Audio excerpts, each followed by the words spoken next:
శ్రీమాత్రే నమః. భగవత్ ఆరాధనలో అనేక పరీక్షలుంటాయి. వాటికి మనం ఎల్లప్పుడూ సంసిద్ధంగా ఉండాలి. ఈ పరీక్ష సమయంలోనే మన వారెవరు, పరాయి వారెవరు అనే విషయాలు మనకి కూలంకషంగా తెలుస్తాయి. ఈ అప్పుడే కదా మనం ఏమిటో, మన స్టామినా ఏమిటో మన కష్టకాలంలోనే కదా తెలిసేది.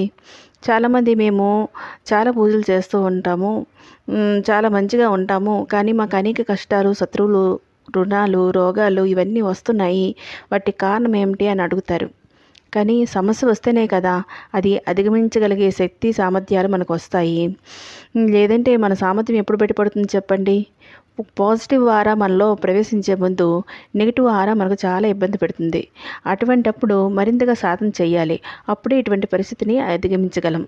లేదు ఇంకా బాగా సమస్యలు వస్తున్నాయండి, చాలా ఇబ్బందిగా ఉంది అని అంటే అవి కర్మ ఫలితాలు.